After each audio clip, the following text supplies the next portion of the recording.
Constitución que nos rige a sus 97 años de entrada en vigor.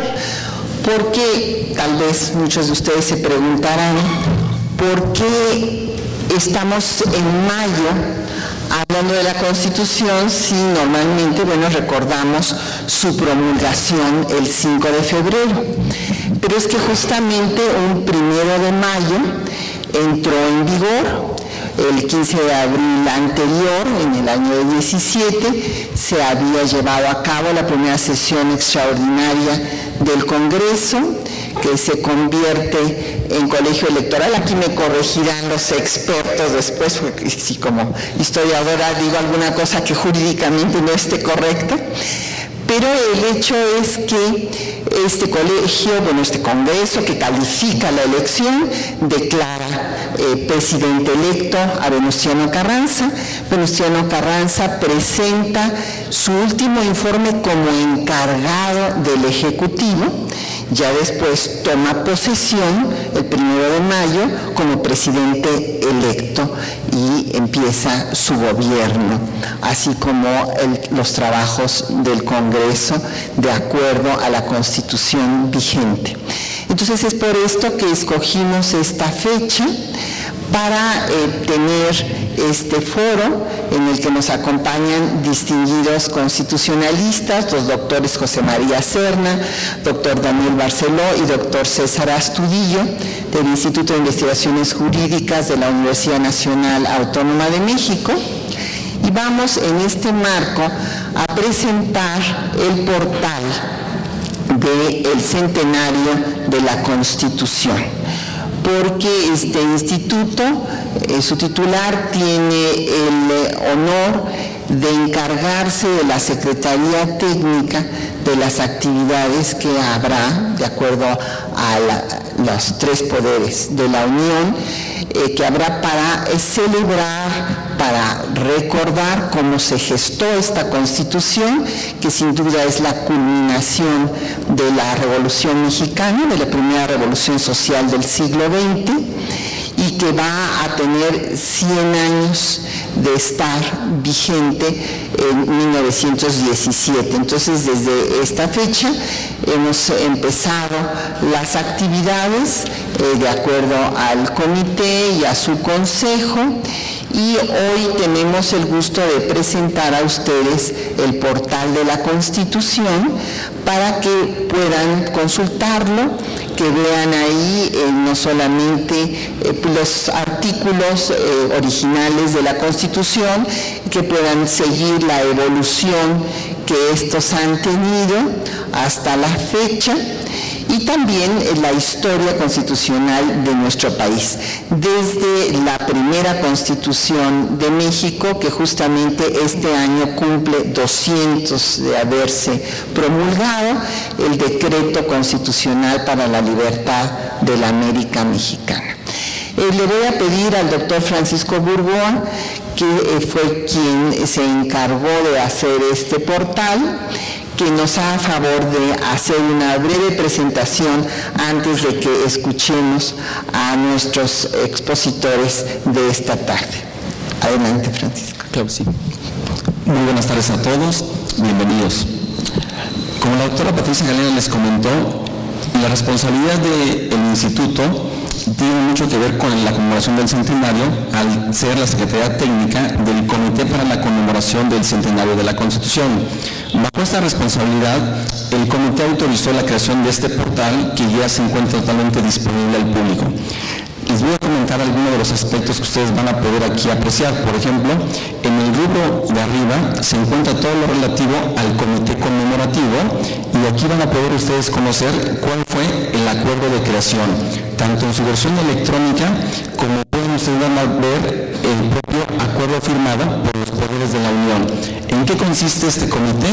Aquí van a poder ustedes encontrar todos esos aspectos que les va a permitir a ustedes identificar los ejes rectores sobre los cuales se está construyendo este portal, y van a regir todas las actividades. Nos referimos a 3 principalmente. Número 1, recordar nuestra Constitución. Segundo, difundirla. Y tercero, reflexionar sobre los mejores mecanismos para su cumplimiento.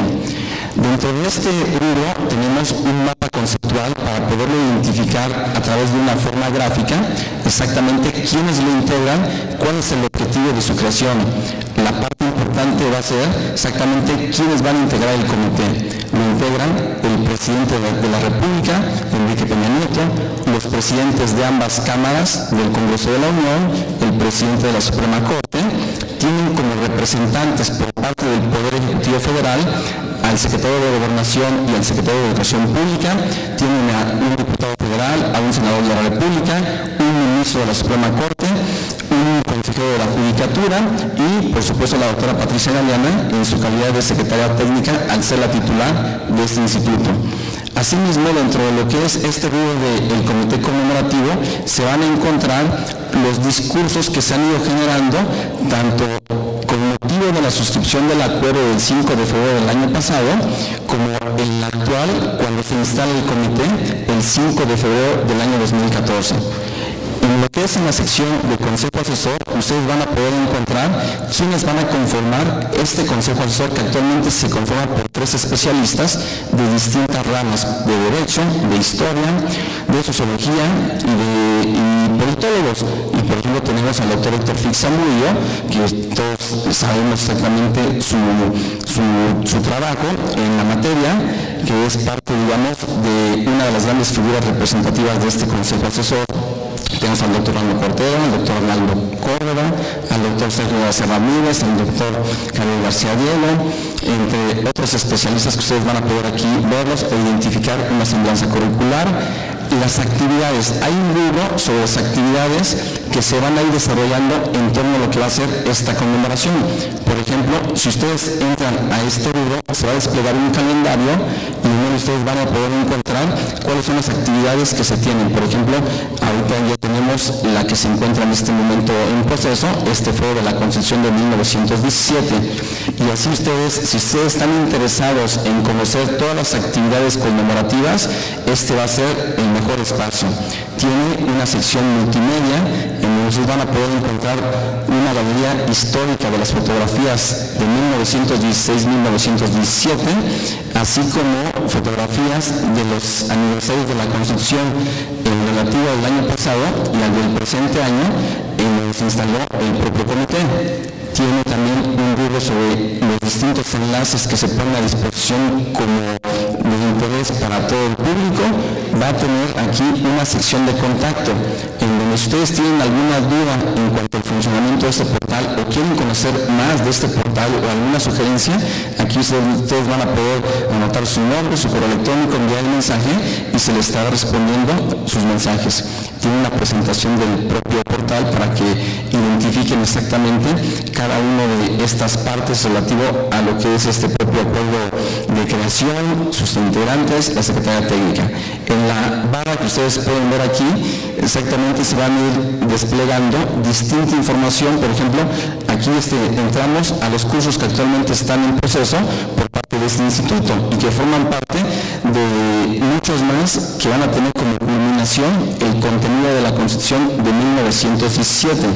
Entonces, este banner exactamente nos va a permitir ir conociendo también más información. Por ejemplo, esta exposición itinerante de los facsímiles de las constituciones de 1814, de 1857, que esto nos va a referir exactamente a la página de la Secretaría de la Defensa Nacional, en donde vamos a poder nosotros encontrar lo que va a ser este calendario. Ahora, aquí tenemos una constitución digitalizada en una versión facsimilar, que cuando nosotros entramos exactamente nos las va a desplegar de esta forma, que la vamos a poder nosotros, por sí creándole este efecto de página, para irla conociendo. Exactamente, porque muchas veces se conoce nada más en una versión electrónica, pero conocerla del puño y letra de cómo fue escrita, esto es, digamos, uno también de los aportes que tiene este portal. Otra de las secciones importantes tiene que ver con las constituciones de México. Aquí en esta sección ustedes van a poder encontrar pues prácticamente todas aquellas leyes fundamentales que han regido nuestra Constitución. Por ejemplo, ya comentaba la doctora Galeana que el Decreto Constitucional para la Libertad de la América Mexicana, mejor conocido como la Constitución de Apatzingán, este año cumple sus 200 años. Entonces, por ejemplo, cada uno de estos documentos, ustedes van a poder aquí ubicarlos, van a poder leer en línea, o en su caso, si ustedes quieren, los van a poder descargar. Todos son gratuitos y todos se ponen a la disposición de los usuarios.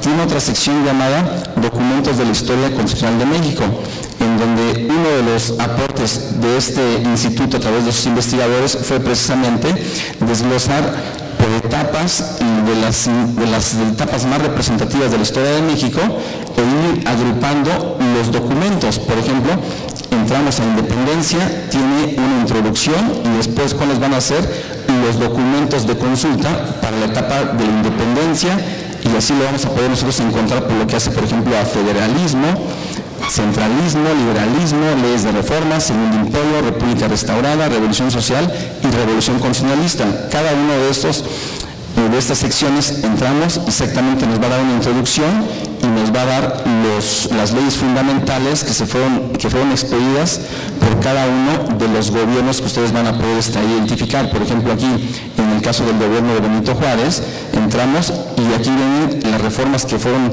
publicadas a la Constitución de 1857. Entonces, todo esto forma parte de un acervo pues bastante interesante. Estamos considerando que tiene 202 documentos que están totalmente disponibles para todo el público.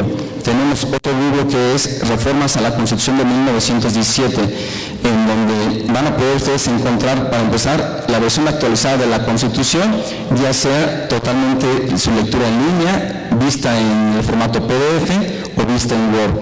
Asimismo, cuáles han sido las reformas constitucionales que hemos tenido a lo largo de los 97 años de vigencia, considerando que en esos 97 años tenemos 567 reformas a la Constitución. ¿Cuáles han sido, cómo se han llevado a cabo? Aquí ustedes van a poderlas encontrar desglosadas por periodo presidencial, en orden cronológico, por artículo y, por ejemplo, cuáles son las reformas constitucionales que actualmente se encuentran en proceso, tanto por parte de Cámara de Diputados como de Cámara de Senadores. Aquí vamos a encontrar exactamente esta información. Otra de las secciones tiene que ver con cultura constitucional, donde entramos, vamos a poder nosotros encontrar distintas constituciones que han sido elaboradas para que puedan ser conocidas por niñas, por niños, por jóvenes y por todo el público en general. Elaboradas, por ejemplo, hay una que se llama Conoce Nuestra Constitución, que fue elaborada por la Secretaría de Educación Pública y la Comisión Nacional de Libros de Texto Gratuito. Otras que han sido elaboradas por la Suprema Corte, por la UNAM y el Museo de las Constituciones. Las constituciones que han sido traducidas a las lenguas indígenas, un esquema de la Constitución, las encuestas que se tienen actualmente de las más importantes elaboradas por el Instituto de Investigaciones Jurídicas, que nos permite conocer exactamente cómo se encuentra actualmente nuestra Constitución. Esto es, digamos, lo que se encuentra en el libro de Cultura Constitucional. En el lado derecho, ya les comentaba que van a poder ustedes conocer la Constitución digitalizada. Va a tener aquí una sección de efemérides principalmente vinculadas a la Constitución. Por ejemplo, un 7 de mayo del año 2008 se publicó la reforma constitucional en materia de gasto público y fortaleció a la Auditoría Superior de la Federación. Día con día se va a estar actualizando para ir identificando cuáles han sido las principales fechas que tienen que ver con esta conmemoración. En la sección de biblioteca virtual, aquí con nosotros vamos a entrar. Actualmente tiene 52 textos que se pueden descargar. Esos textos son los que el Instituto ha ido publicando en los 60 años de su creación y están totalmente descargables. Aquí ustedes van a encontrar también los libros de la Biblioteca Constitucional. Estos libros que el Instituto Nacional de Estudios Históricos de las Revoluciones de México recién ha publicado y que tiene que ver con obras clásicas, y la idea es que se tengan también más ejemplares y que se pueda ir enriqueciendo este libro de la Biblioteca Constitucional. Los videos que les comentaba que se encuentran en la sección de Galería Multimedia, tiene una sección de artículos de opinión, en donde lo que se busca es ir identificando cada uno de los artículos que por distintos especialistas que siguen en los medios han publicado, de tal forma que cada uno de ustedes pueda saber qué es lo que se dice de la Constitución en los medios. Aquí pues, se puede identificar la fecha, el autor, el título de su artículo y cuál es el medio que se publica. Cuando uno entra, inmediatamente nos va a desplegar al artículo. Y así se va a encontrar también una sección de noticias. Aquí lo que se busca es que el público en general pueda tener al alcance las principales notas en torno a lo que van a ser los festejos de la Constitución. Obviamente aquí estamos considerando los del año pasado a partir de la firma de este acuerdo de creación del comité y los relativos a la instalación del comité del 5 de febrero de este año. Entonces, aquí les he comentado un esbozo general. Este sitio de internet no busca que sea un sitio estático, tiene que ser totalmente dinámico, se va a ir fortaleciendo, se va a ir enriqueciendo, y esto es que a partir de hoy ustedes ya lo van a poder consultar totalmente en la internet, y la dirección es www.constitucion1917.gov.mx. Sería todo, doctor. Muchas gracias. Muchísimas gracias al doctor Francisco Borgoa. Lo felicitamos por este trabajo. Pues vamos a iniciar nuestro foro de este 97 aniversario con la participación del doctor José María Serna, que nos va a exponer el tema Reforma Constitucional y Evolución del Sistema Federal Mexicano. Yo quisiera decir, antes de pasarle el micrófono, que él es doctor en Derecho. Sus líneas de investigación son Derecho Parlamentario, Estado de Derecho y Constitución, Federalismo, Globalización y Derecho Constitucional. Es investigador titular de tiempo completo del Instituto de Investigaciones Jurídicas de la UNAM, donde imparte las materias dentro de la maestría que da el instituto y diplomados. Imparte teoría de la Constitución, Derecho Constitucional Comparado, Estado de Derecho y Constitución e Historia del Constitucionalismo Mexicano. También es profesor visitante de diversas universidades extranjeras, y entre sus publicaciones más recientes coordinó la obra Conmemoración del Bicentenario de la Constitución de Cádiz, las ideas constitucionales de América Latina. Dentro de la colección de laicidad de los cuadernos Jorge Carpizo, él elaboró el de laicidad y derecho internacional de los derechos humanos, impacto e implicaciones constitucionales de la globalización en el sistema jurídico mexicano, entre otros. Con ustedes el doctor José María Serna.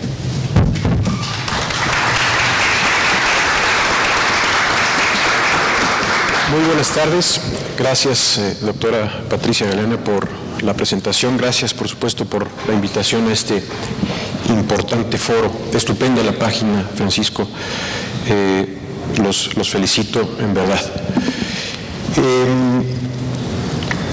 Yo quisiera someter a consideración de ustedes en esta ocasión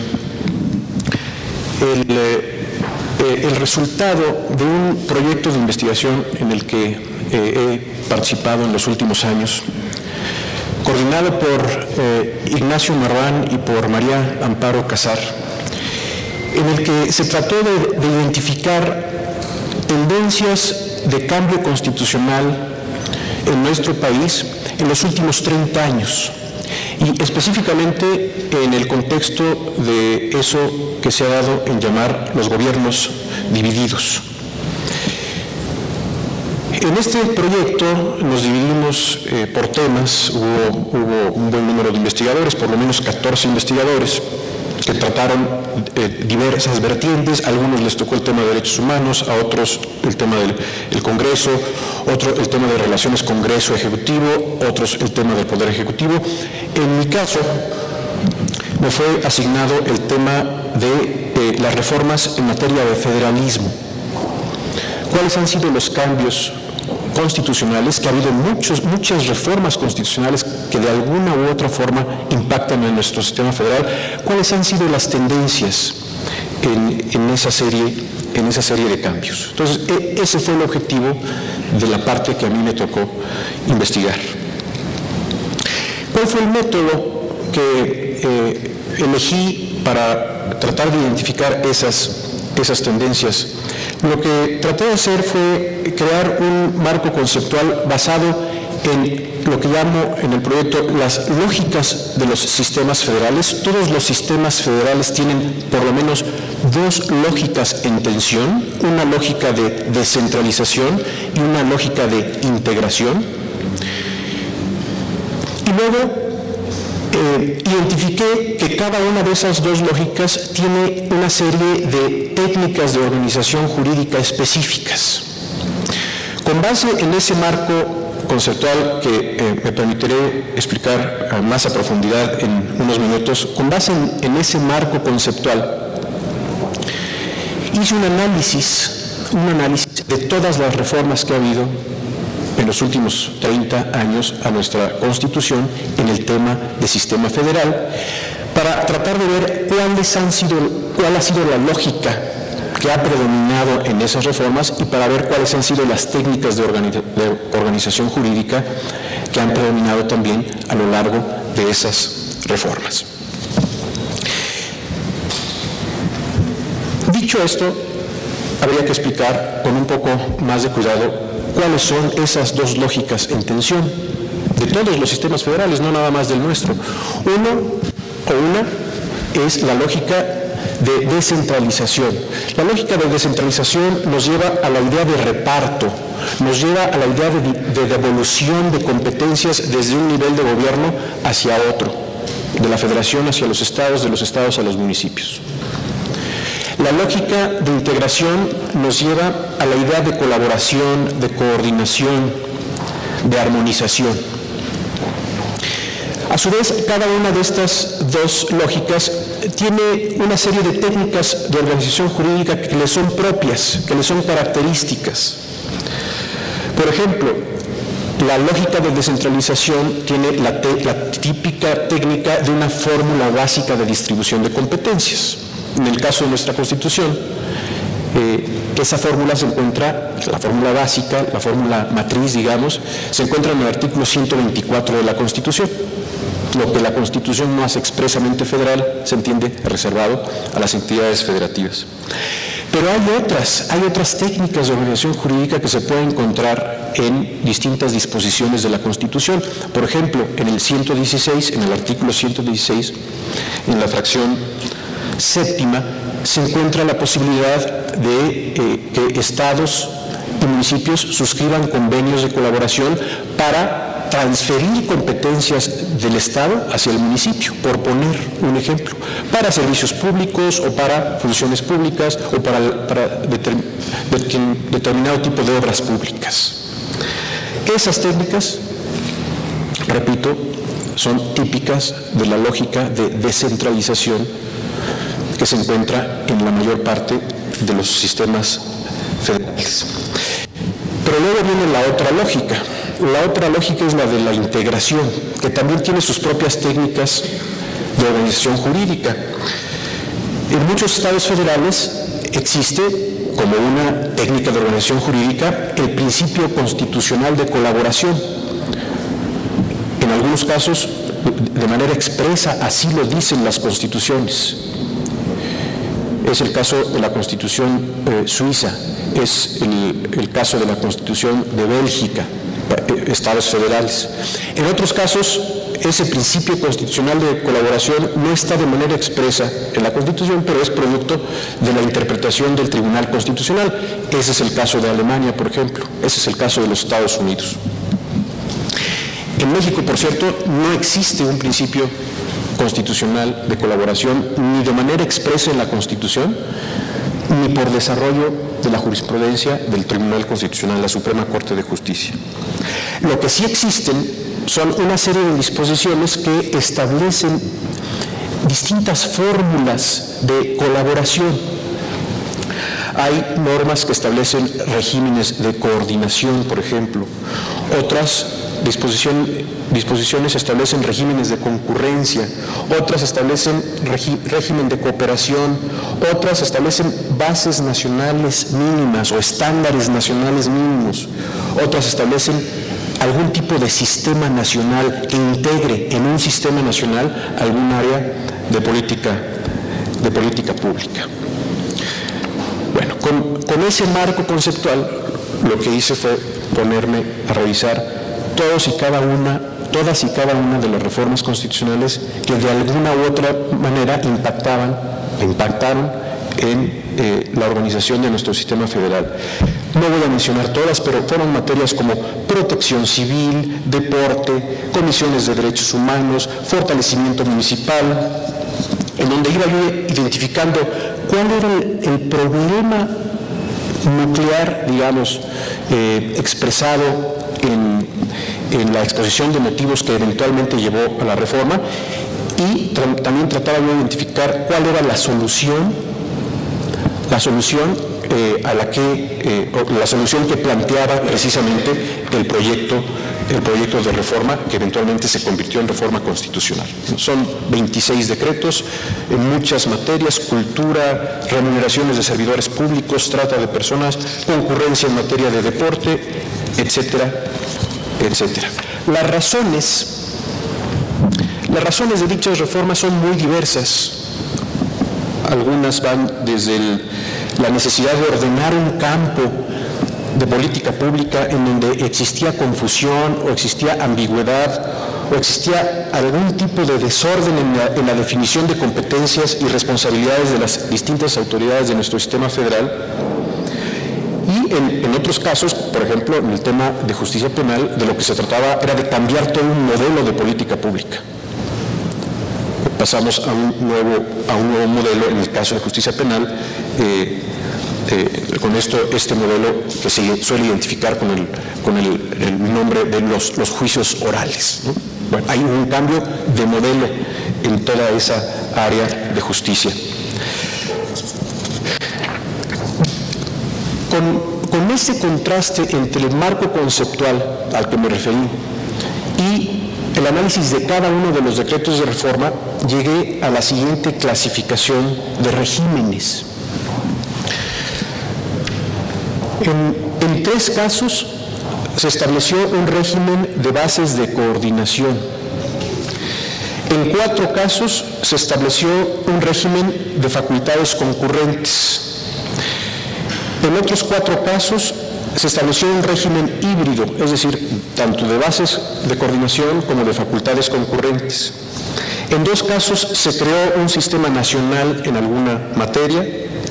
En 5 casos se establecieron estándares o mínimos nacionales. En 3 casos se federalizó una materia, y aquí por federalizar entiendo se hizo federal, no es que se haya descentralizado, sino al revés. Una materia que se entendía en el campo de reserva de las entidades federativas se hizo federal. Eso ocurrió en 3 casos.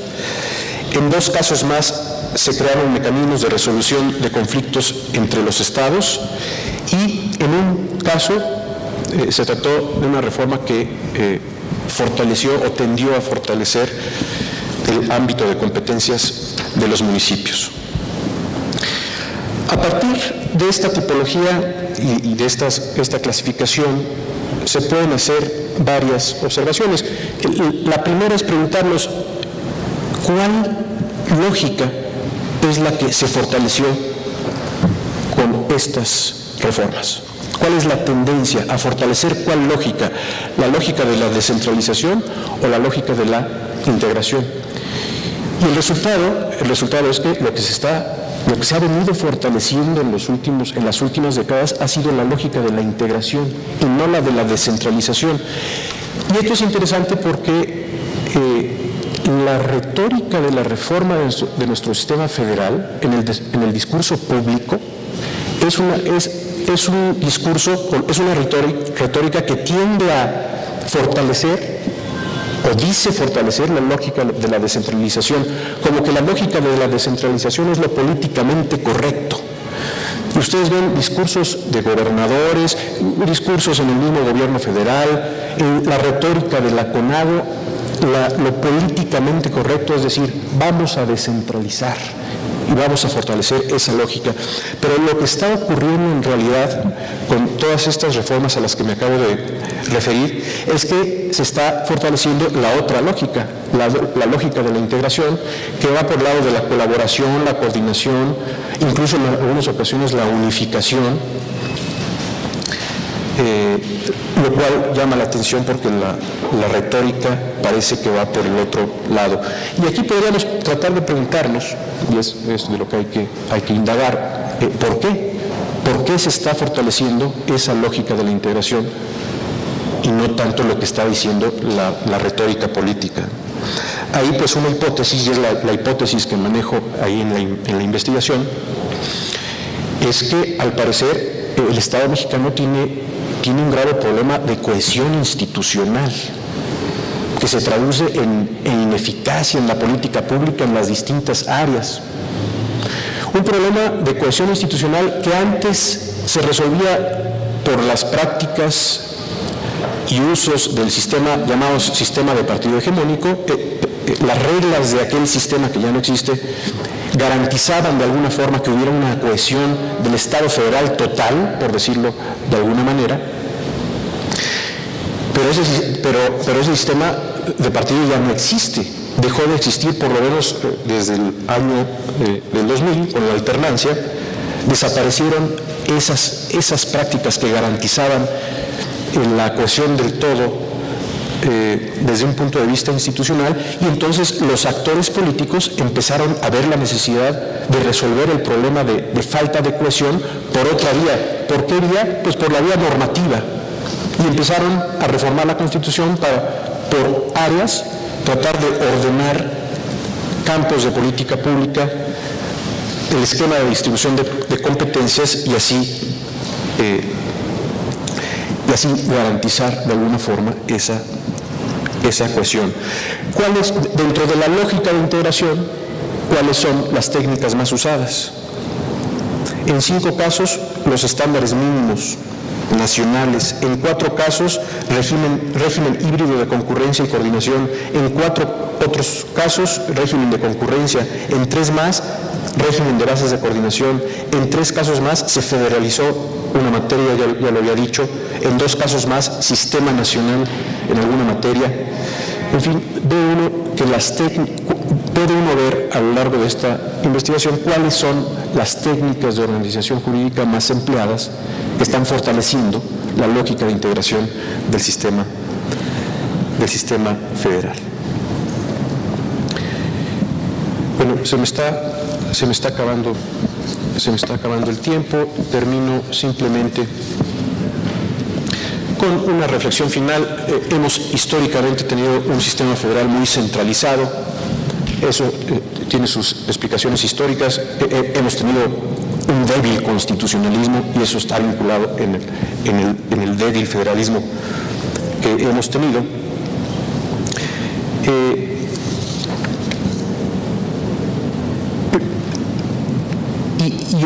Y parece que las reformas a las que he aludido y esta tendencia constitucional a la que me he referido nos indican que hay un problema estructural del Estado. Es un problema estructural del Estado. Ya lo dije, de falta de cohesión institucional, que se traduce en ineficacia, falta de capacidades del Estado como un todo. Y si esto es cierto, entonces una conclusión posible es que el aumento de las capacidades del Estado mexicano tiene que pasar por una revisión integral del sistema federal. Un ejemplo, y con esto ya termino, un ejemplo muy claro de esto es el tema de la ya tan llevada y traída reforma fiscal, reforma tributaria. México tiene uno de los niveles de carga tributaria más bajos de América Latina, más bajo en comparación con otros países que tienen más o menos el mismo nivel de desarrollo de nosotros. Y al parecer un aumento significativo de la carga fiscal en nuestro país solo puede lograrse con una reforma de nuestro sistema federal que revise facultades y atribuciones, así como mecanismos de coordinación y colaboración entre los 3 órdenes de gobierno, en donde habrá que encontrar un justo equilibrio entre la lógica de descentralización y la lógica de integración, y habrá que encontrar cuáles son las técnicas de organización jurídica más adecuadas para ordenar y hacer más eficiente ese campo de política pública. Una vez más, doctora Galeana, muchas gracias por su invitación.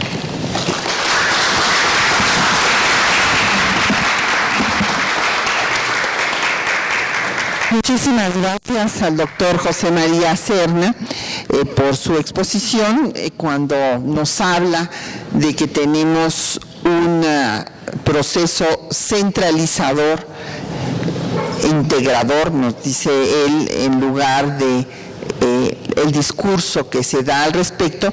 Me recuerdo las profecías de Fray Servando Teresa de Mier, que al inicio de la vida independiente de México, se acordarán ustedes que hubo una célebre polémica en el constituyente de 24, y se hablaba de que Fray Servando Teresa de Mier representaba la posición centralista, y esto no podía ser porque, dado el proceso desintegrador que se había dado a la caída del imperio de Iturbide, se había firmado antes de hacerse la Constitución de 24 el acta constitutiva de la Federación, o sea que el sistema iba a ser federal. Aquí lo que escribe Mier, que en muchas ocasiones ha sido malinterpretado, es que él no quería un federalismo radical porque decía que era contrario al sistema centralizado que habían establecido, sobre todo a partir de la administración borbónica, que lo que quería era un federalismo que fuera evolucionando poco a poco a un centralismo que fuera evolucionando poco a poco a una federación. Y desde luego quien representó la posición del federalismo pues más radical en ese momento fue Miguel Ramos Arizpe, que fue la posición que ganó. Sin embargo, ganó en la letra constitucional, porque en la práctica lo que hemos tenido ha sido un federalismo centralizado, yo creo que hasta la fecha. Entonces las profecías de Mier se cumplieron con creces. Es muy interesante aquí recordar la crítica que le hace Benito Juárez a la Constitución de 24. Dice que no es, que en realidad ganó la reacción, dice Juárez, porque subsistieron una serie de elementos que evitaban la soberanía de los estados. Pero bueno, pues hay que darle un toque de historia, ¿verdad?, dentro de todas las cuestiones jurídicas. Y ahora vamos a continuar, vamos a ver la exposición que nos va a dar el doctor Daniel Barceló, quien va a tratar el tema de cuáles fueron las discusiones fundamentales que se dieron en la Constitución de 1917. Como ustedes recordarán, el constituyente que trabajó solo 2 meses, esto es muy interesante, que un constituyente que trabajó 2 meses haya logrado una constitución que tiene ahora 97 años. Y ese constituyente pues va a tener desde luego una presión importante de los movimientos armados que en ese momento están en pie de lucha, entre ellos pues el de justamente Emiliano Zapata y la lucha agraria. Entonces pues los debates fundamentales van a ser en torno pues a la tierra, en torno a la situación de los trabajadores y de otros aspectos que nos va a decir el doctor Barceló. Yo quisiera destacar nada más que el doctor Daniel Barceló es doctor en Derecho, catedrático e investigador del Instituto de Investigaciones Jurídicas de la Universidad Histórica de México, y sus líneas de investigación son constitucionalismo estatal, democracia, derecho comparado, federalismo, teoría del Estado, transición política y transiciones y diseños institucionales. Él ha impartido cátedra de Derecho Constitucional Comparado y Derecho Constitucional Estatal, y entre sus publicaciones recientes podemos destacar El poder de dirigir, la dirección política en el sistema presidencial mexicano, el Senado de la República, su encaje constitucional, el sistema representativo mexicano, el gobierno de los iguales y la responsabilidad política en el sistema presidencial estatal mexicano, un análisis conceptual. Escuchamos al doctor Daniel Barceló.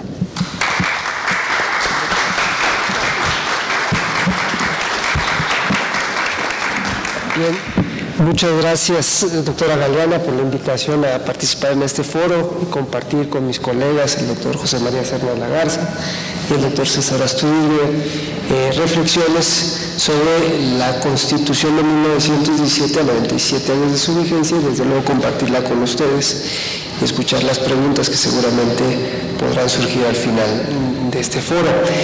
Yo lo que voy a exponer es cómo se forman las decisiones políticas fundamentales, cómo adquieren estabilidad y, por un lado, esa es mi intención, porque la Constitución de 1917 contiene las decisiones políticas fundamentales del pueblo mexicano, que es ni más ni menos la decisión de cómo queremos vivir. Dicho en términos muy concretos, son las decisiones de filosofía política de un pueblo, de cómo pretende vivir. Y el segundo tema o transversal a esto, quiero destacar el método histórico para interpretar la Constitución actual, porque ello tiene implicaciones muy prácticas y quiero, con mi exposición, por ejemplo, decir cómo debería de resolverse el asunto si el tema del petróleo debe de someterse o no a consulta popular. Como ustedes saben, hay dos posiciones encontradas.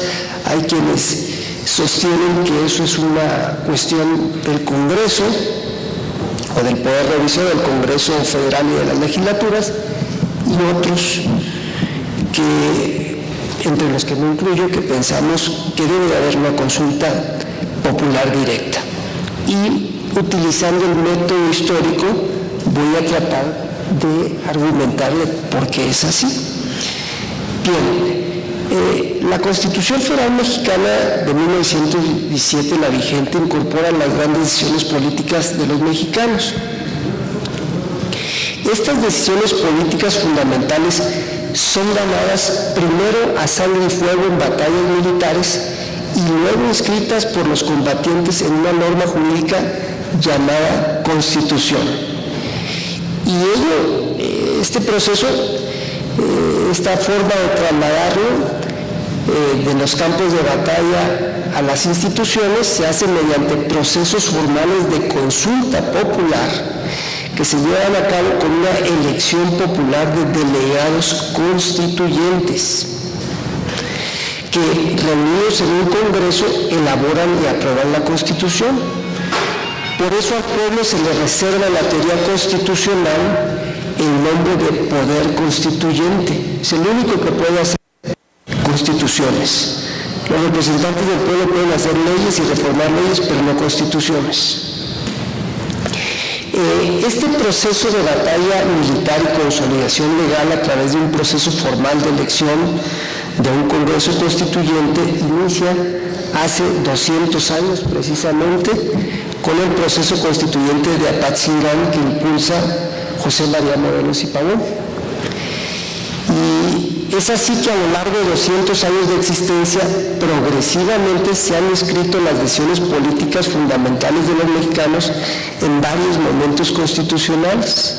En 1814 en la Constitución de Apatzingán, en 1824 en la primera Constitución Federal de México, en 1857 en la segunda Constitución Federal y en 1917 cuando se reforma la Constitución de 1857 por un Congreso Constituyente convocado por las fuerzas revolucionarias.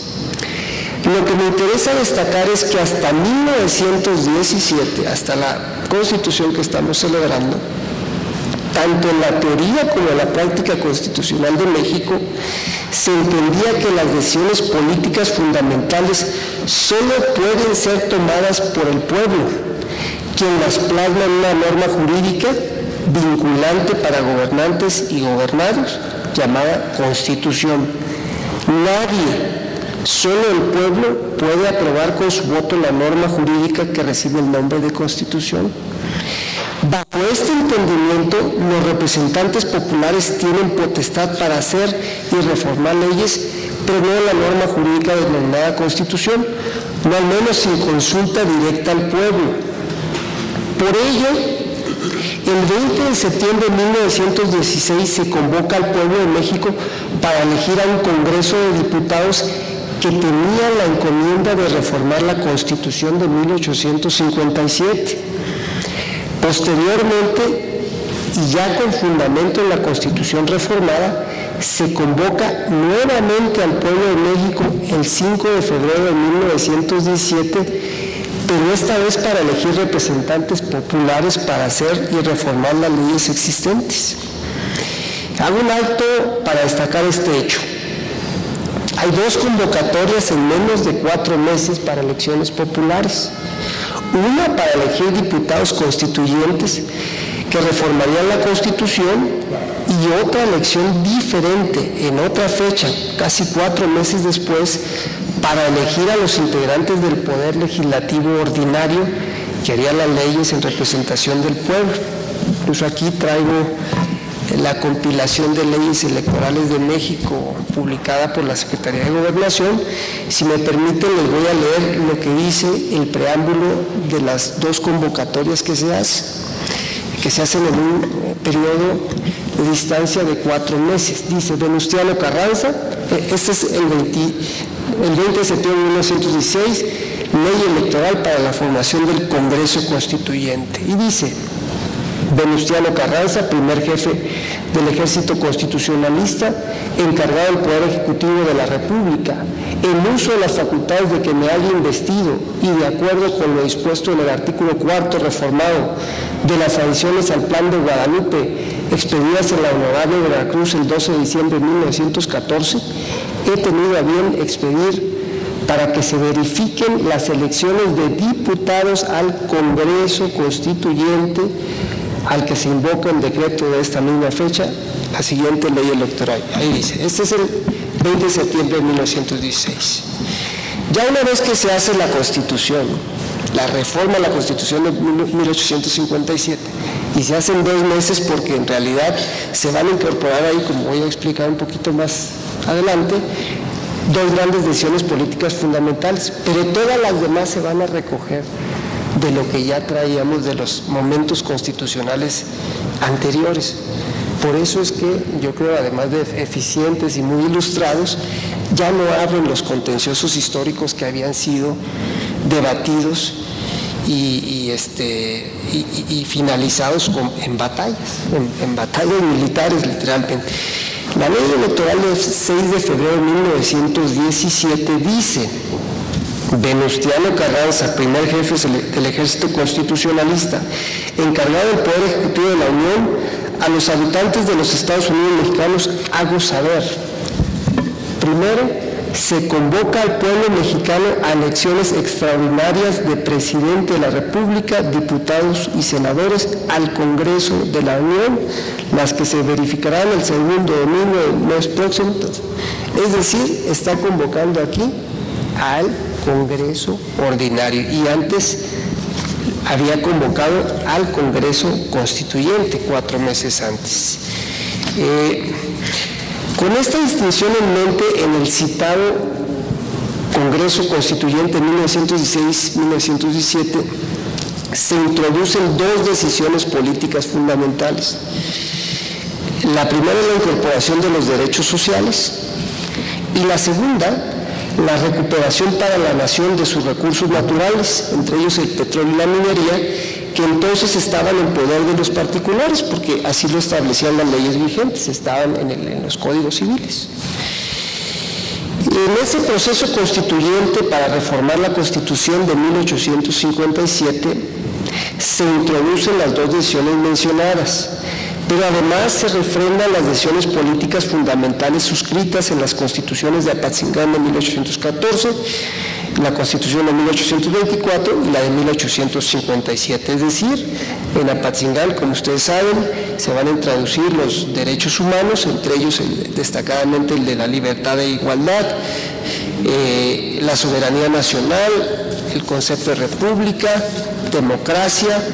En la Constitución de 1824 se va a introducir como decisión política fundamental el federalismo, y eso se va a ir integrando a las grandes decisiones políticas fundamentales. En 1857 y en las leyes de reformas se va a introducir la obligación de establecer un Estado laico.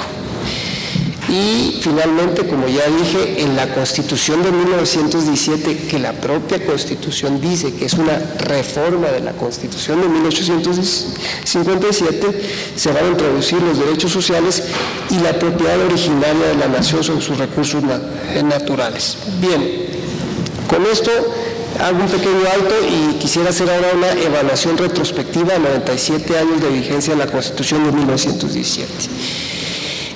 Lo positivo, la Constitución desde luego nos ha dado estabilidad política, orden y paz sociales.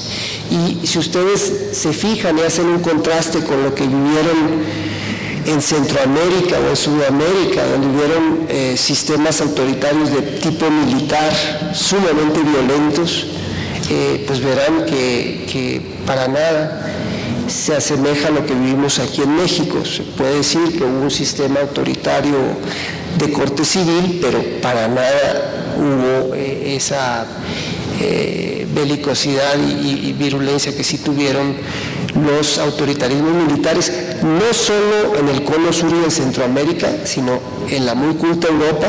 Hace poquito más de 50 años estaban aventando tiros y estaba Hitler, estaba Franco, en fin, Italia, Portugal.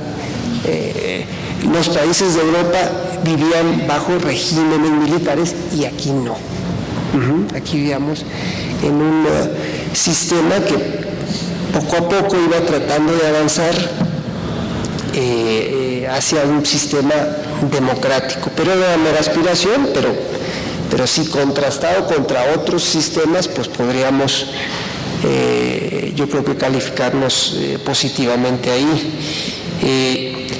Aunque desde luego la gran aspiración de los derechos sociales, pues así a 97 años, pues ahí sí estamos muy mal, muy mal.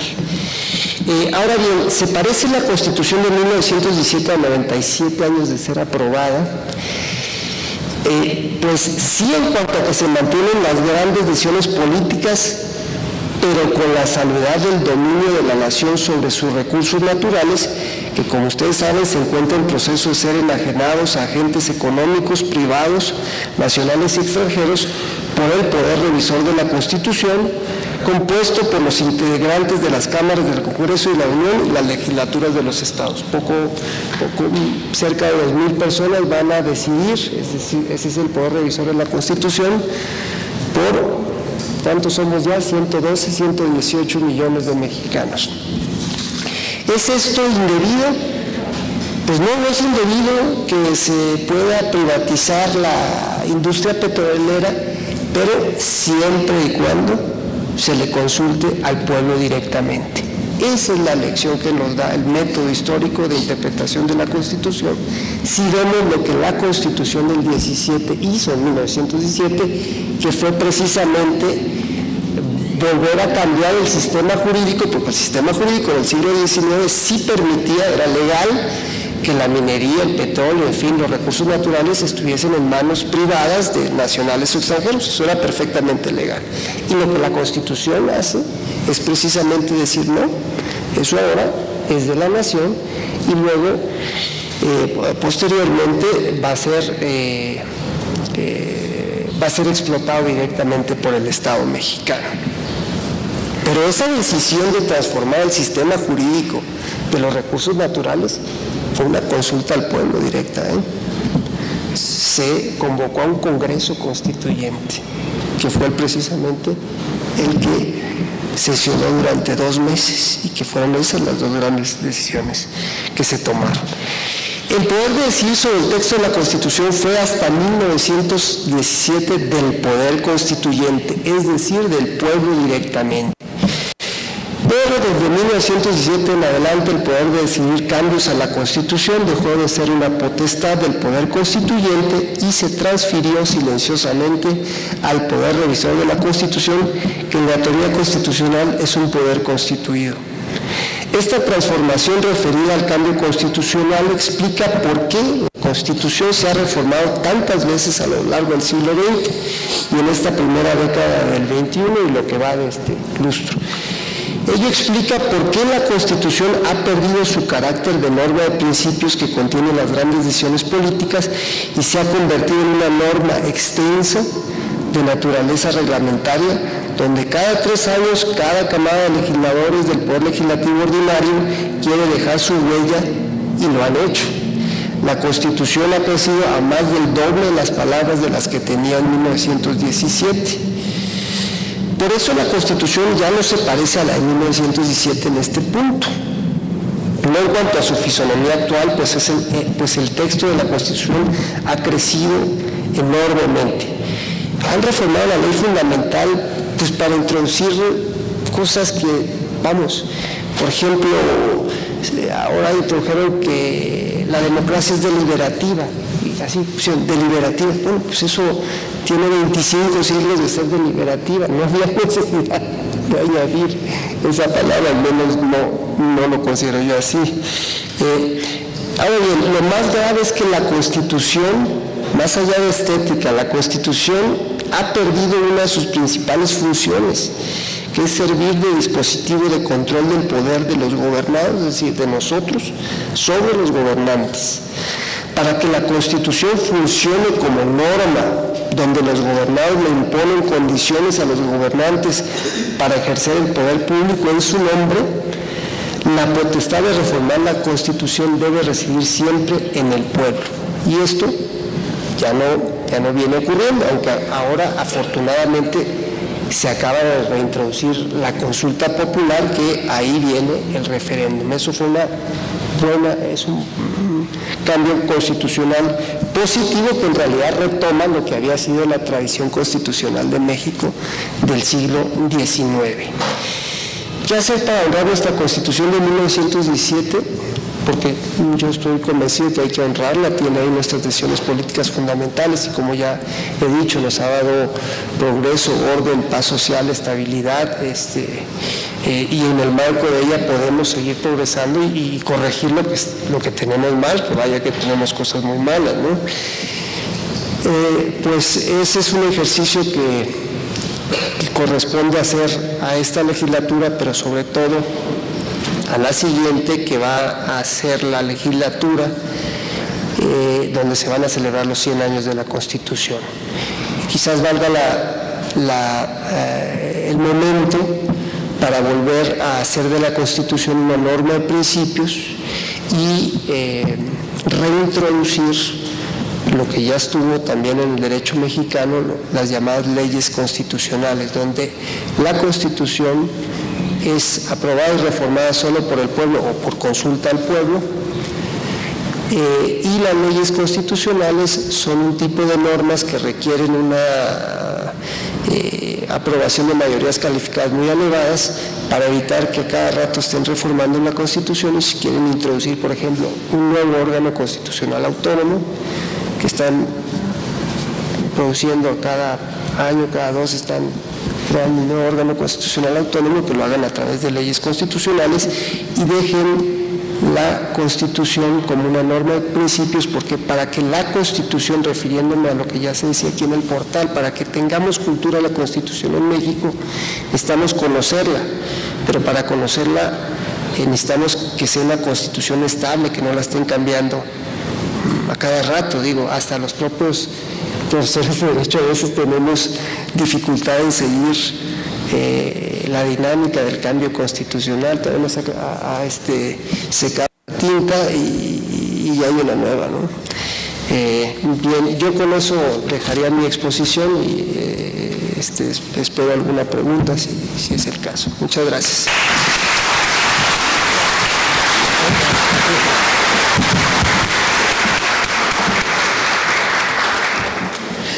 Muchas gracias al doctor Daniel Barceló, que puso ya un tema actual y ver cuáles son los antecedentes históricos que tiene el que se consulte al pueblo para la creación de una nueva constitución o de cambios constitucionales.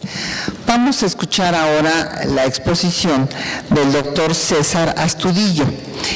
Él nos va a hablar del futuro de la Constitución. El doctor Astudillo es doctor en Derecho por la Universidad Complutense de Madrid. Sus líneas de investigación son Derecho Constitucional, Derecho Electoral, Derecho Parlamentario, Justicia Constitucional y Derechos Fundamentales. Él coordina el área de Derecho Electoral, es director de la Revista Mexicana de Derecho Electoral y también de la Biblioteca Porrúa de Derecho Electoral.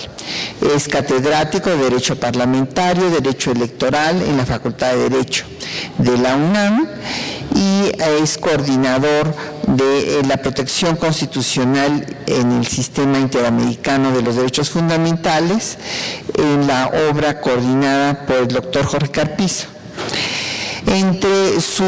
Fue consejero electoral suplente y en sus obras más recientes está la coordinación de instituciones electorales nacionales a debate, 2 siglos, su nacimiento en América Latina, el constitucionalismo, 2 siglos de su nacimiento en América Latina, estatuto jurídico del juez constitucional en América Latina y Europa, y una radiografía de su arquitectura institucional en coautoría con Lorenzo Córdoba, entre otras obras. Pero pues vamos a escuchar al doctor César Astudillo y el futuro de la Constitución. Muchas gracias, doctor. Muchas gracias, muy buenas tardes. Constituye para mí motivo de especial satisfacción estar este día en este instituto. Agradezco evidentemente la invitación de la doctora Galeana para compartir mesa con mis colegas y amigos, el doctor Serna y el doctor Barceló.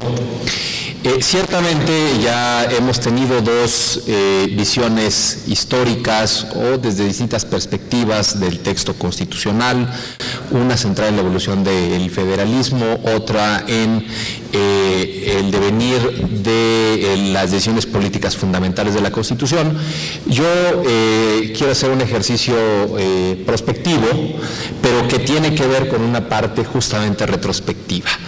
Estamos a 3 años de celebrar el centenario de la Constitución y cada vez se hace más evidente la pregunta de cuál es el futuro de la Constitución.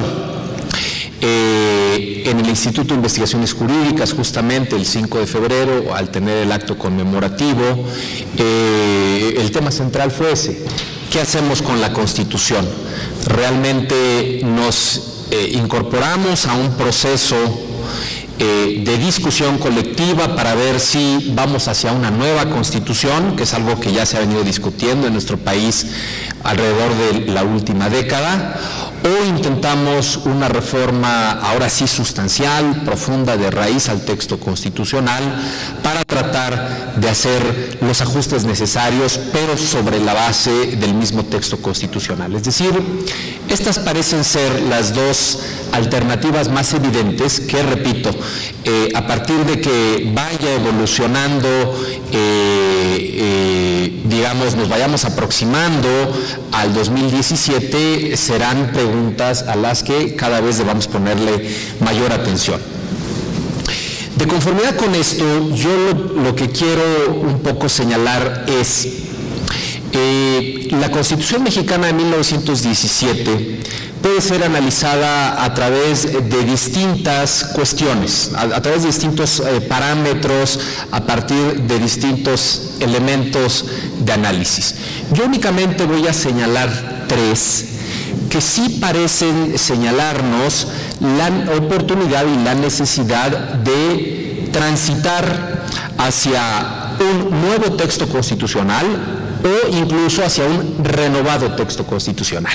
El nuevo texto constitucional derivaría de una nueva convocatoria constituyente, y una renovación constitucional lo haría propiamente a partir del órgano que actualmente tiene la potestad de llevar a cabo las reformas constitucionales. Es decir, hablo de nueva como algo evidentemente que da a luz a partir de algo viejo, y hablo de una renovación que quiere decir un cambio fundamental a partir del texto que ya tenemos.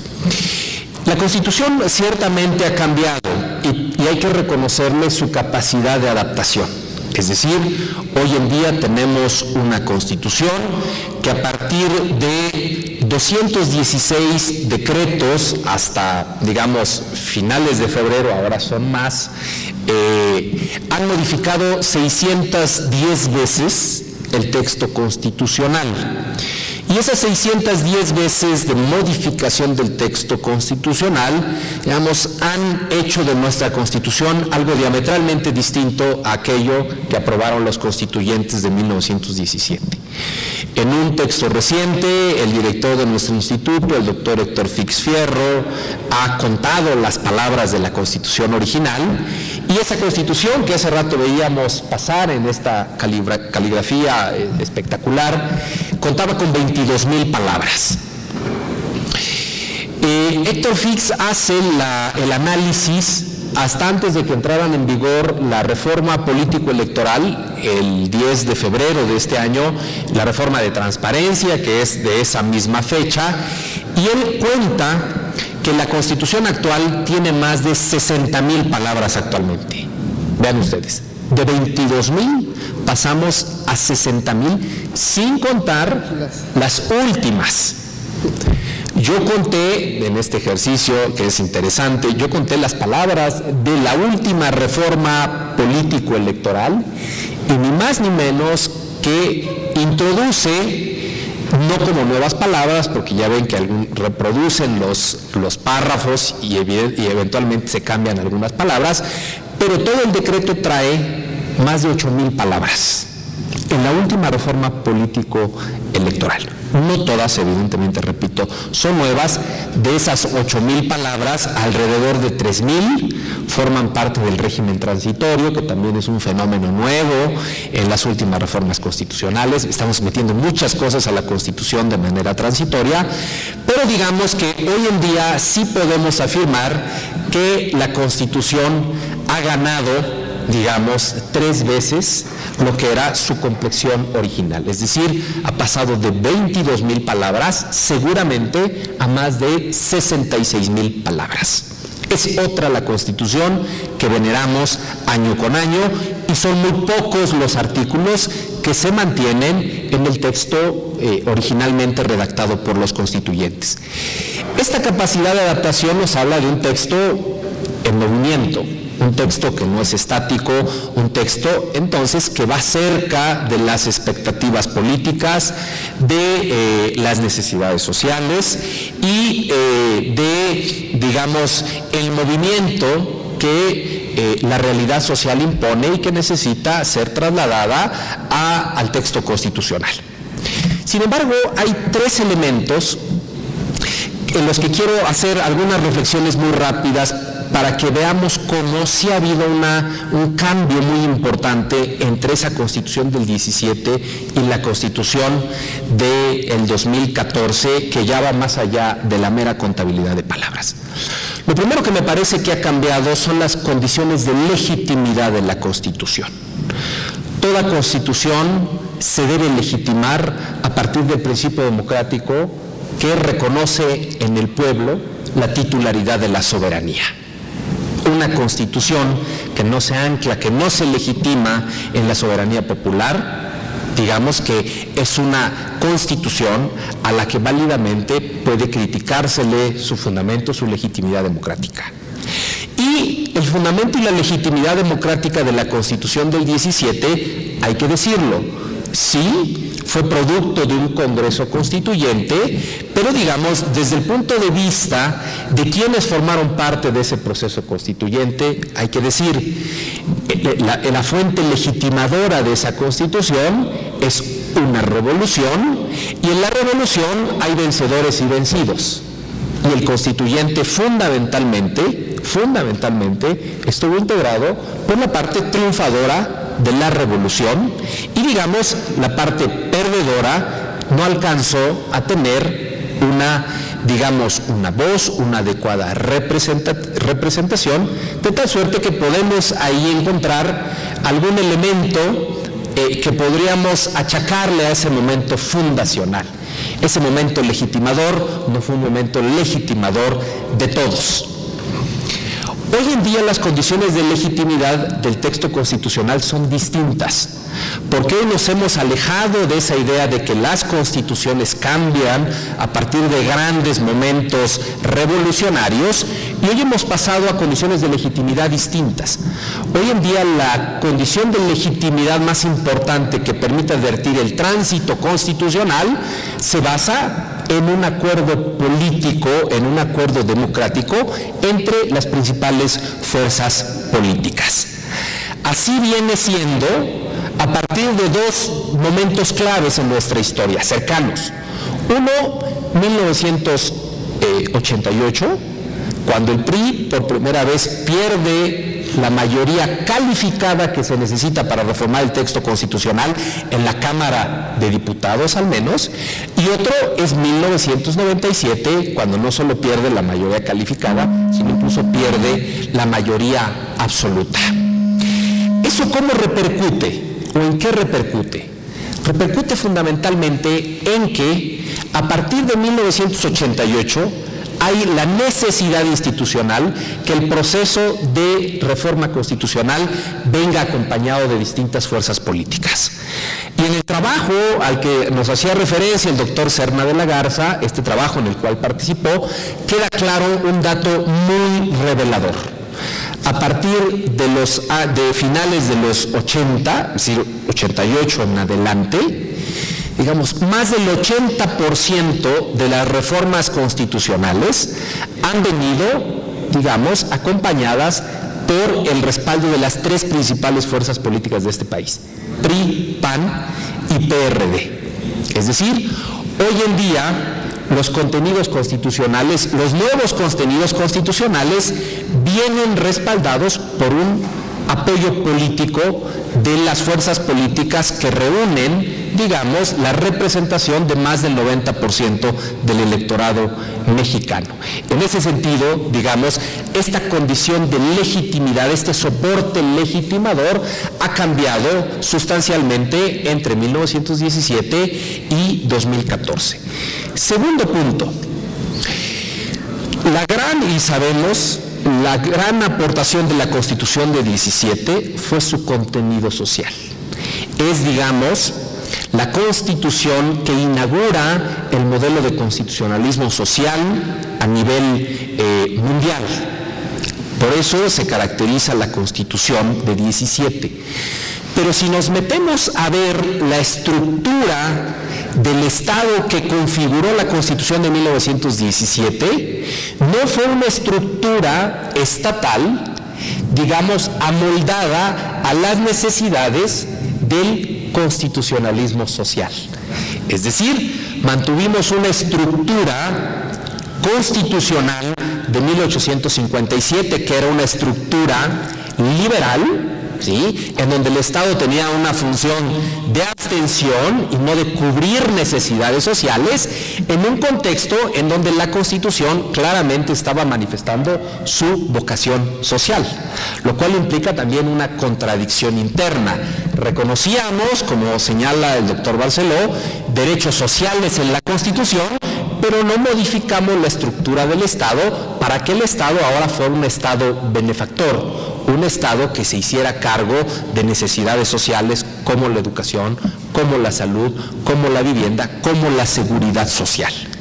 Y ahí sí, quien con, digamos, agudeza y con la autoridad que lo caracteriza ha señalado cuál es el momento en donde el Estado advirtió esta contradicción interna, ha sido el doctor Diego Valadez, quien nos ha dicho que a partir de las reformas a los años 70, las reformas constitucionales, es cuando empezamos a modificar la estructura del Estado, justamente para que el Estado hiciera frente a esas demandas sociales. Pero vean ustedes, es solo a partir de los años 70 cuando nos damos cuenta de la necesidad de que frente a un modelo de constitucionalismo social era necesario un determinado modelo de Estado, y ese modelo de Estado no lo transformamos en 1917, sino ya bien entrado el siglo XX.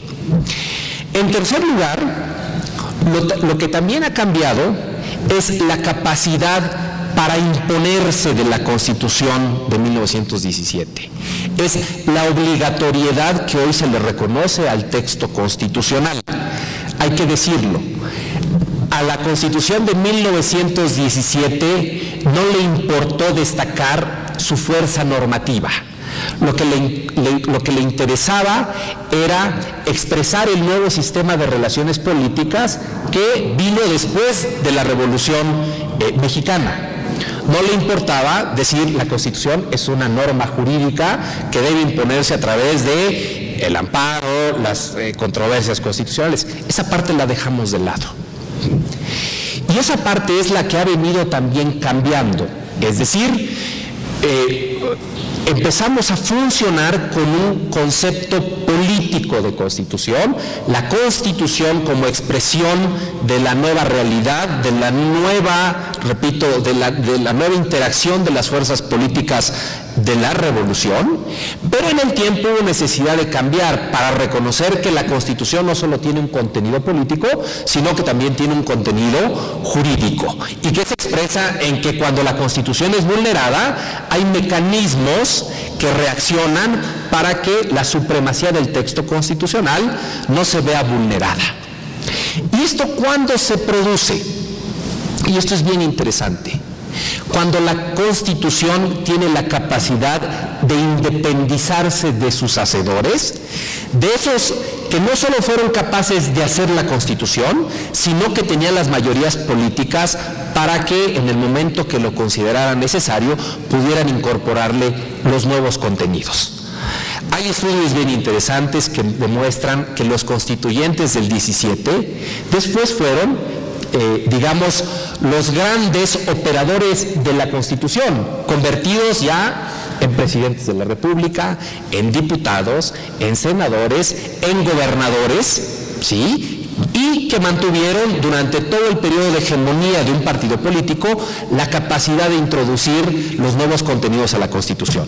Si nosotros vemos hasta la década de los 80s, un solo partido político tuvo esa capacidad de hacer reformas a la Constitución. ¿Cuándo se independiza la Constitución de sus hacedores y cuándo se pone en un espacio neutral para obligar a todos, a los que la hicieron en su momento y después la operaron? Me parece que en el momento en el que tenemos la alternancia en la presidencia de la República. Es decir, la Constitución se libera finalmente, corta ese cordón umbilical a partir del año 2000 y a partir también de un contexto de renovado equilibrio político en donde, repito, la reforma de la Constitución obliga a un pacto político, al menos de las tres principales fuerzas políticas. De tal suerte que hoy en día ¿ha cambiado la estructura del Estado? Sí, ha cambiado para hacerse cargo de las nuevas exigencias sociales. ¿Ha cambiado la condición de legitimidad de la Constitución? Sí, hoy la Constitución incorpora nuevos contenidos a partir de grandes pactos políticos. Y en tercer lugar, hoy la Constitución no es solo norma política, sino es norma jurídica vinculante que tiene además un conjunto de instrumentos para su protección. Hasta ahí esta primera parte. La segunda, y va a ser breve, ¿qué viene hacia adelante? Estamos por llegar al centenario.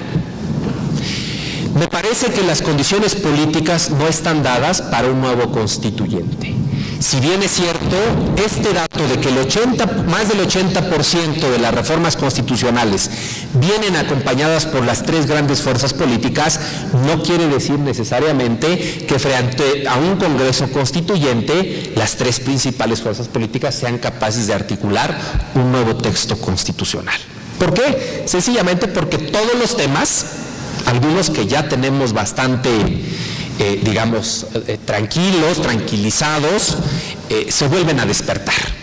De tal suerte que parece que lo más sensato es tratar de generar un cambio constitucional profundo, pero sobre la certeza que da el procedimiento de reforma constitucional. Y entonces, ¿qué procede? Parece que lo que procede y es una de las ideas que están empezando, digamos que está en germen en el Instituto de Investigaciones Jurídicas, es proceder a un ejercicio de reordenación del texto constitucional, de sistematización del texto constitucional, uno, para quitarle contenidos que no son constitucionales.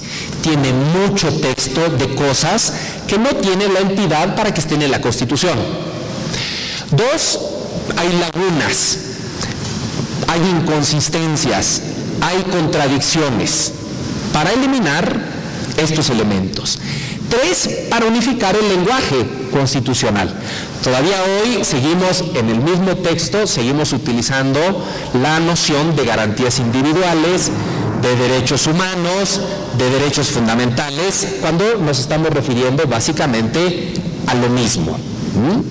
Cuatro, posiblemente un cambio de estructura del texto constitucional. Hoy tenemos, por ejemplo, desperdigados alrededor de 10 órganos constitucionales autónomos en todas las partes de la Constitución, en el 25, en el 41, en el 102 de la Constitución, y necesitamos probablemente reestructurar la Constitución para darle una unidad, una homogeneidad a esos nuevos contenidos.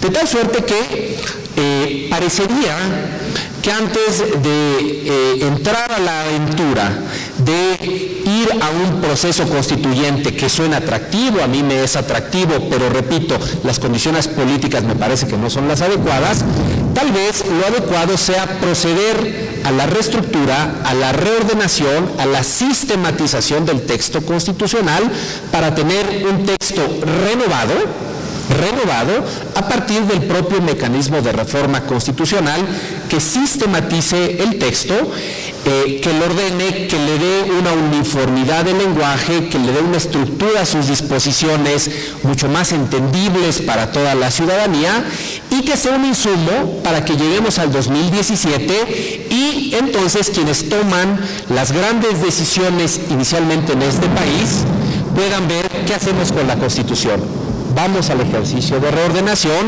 o realmente el ejercicio de reordenación no es suficiente y sí debemos pensar seriamente en hacer una nueva convocatoria, despertar al pueblo de su letargo, que esa es una de las características del constituyente? Hay un constituyente permanentemente dormido que en determinados, cuando se cumplen determinadas condiciones, esos ciclos constitucionales lo despiertan y lo convocan a que forme parte, apruebe, delibere y apruebe un nuevo texto constitucional. Consecuentemente, seguimos pues acercándonos a la fecha que nos va a hacer plantearnos cada vez con mayor profundidad sobre cuál de estas dos grandes decisiones debemos de abrir brecha. Debemos ir hacia un nuevo proceso constituyente, hacia una nueva convocatoria, hacia la elección de constituyentes, o debemos de centrar hacia 2015 el tema constitucional como un gran tema de campaña ante la posibilidad de que probablemente el Congreso del 2018 sea el Congreso que tenga que hacer este gran cambio constitucional a partir de una profunda reforma constitucional. La labor, como ustedes aprecian, no es menor, pero sí bien vale la pena y qué bueno que este instituto lo haga con la diligencia que lo está haciendo, abrir ya estos debates a la opinión pública, lo cual se agradece y se agradece mucho. Muchas gracias.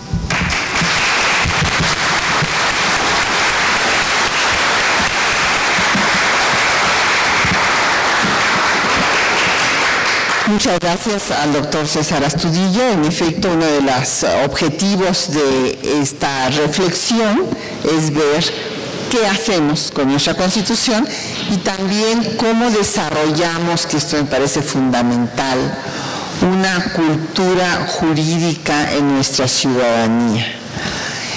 Cómo los convencemos de que no es posible vivir en un Estado de Derecho violando las normas que tenemos. Si no nos gustan esas normas, pues las cambiamos. Pero mientras estas normas existen, si queremos vivir en una civilización, en una vida democrática, como escribiera Jaime Torres Bodet en el artículo 3º constitucional, pues hay que respetar las normas vigentes y no esa contracultura de la violación sistemática a todas las normas. Meternos en la cola, pasarnos la preventiva, no pagar impuestos, en fin, podemos continuar, en fin, con muchísimos ejemplos que lamentablemente, si no hemos hecho personalmente, hemos visto cómo se hace. Y claro, todo ello lleva a una crisis en un momento dado, pues, del Estado de Derecho.